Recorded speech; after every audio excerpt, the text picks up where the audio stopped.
বিজেপিকে খুশি করতেই দিল্লিতে প্রতিবাদে নেই তৃণমূল। ইন্ডিয়া জোটের অন্যান্য শরিকরা প্রতিবাদ জানালেও কেন নেই তৃণমূল তা নিয়ে প্রশ্ন তুললেন প্রাক্তন সাংসদ অধীর চৌধুরী। বিজেপিকে খুশি করতেই তৃণমূল এমন করেছে দাবি তার। মনোবীক্ষণ পলিক্লিনিক, চিকিৎসার জগতে এক দশক। এখন এখানে সব বিষয়ে ডাক্তারবাবু একসাথে তলায়। ফোন করুন 7477799515 এই নম্বরে।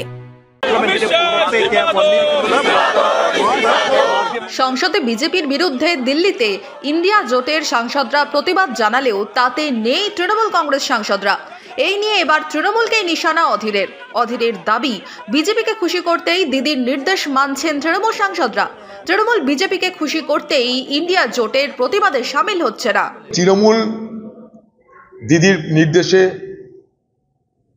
তারা নিজের আলাদা অস্তিত্ব বজায় রাখার মাধ্যমে যাকে খুশি করতে চাইছে তার নাম ভারতবর্ষের প্রধানমন্ত্রী নরেন্দ্র মোদী।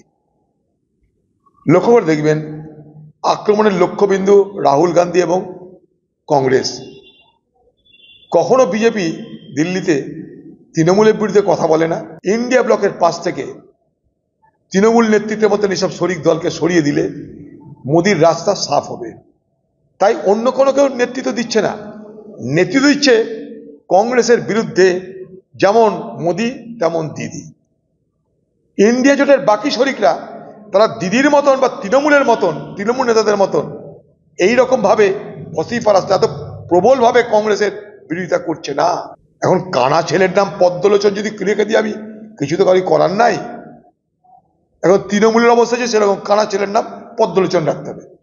আগে ছিল রাষ্ট্রীয় দল, জাতীয় দল, এখন হয়ে গেছে আঞ্চলিক দল। কেউ খুশি হোক আর না হোক, তৃণমূল এবং দিদির এই পশ্চারে খুশি হচ্ছে বিজেপি এবং নরেন্দ্র মোদী।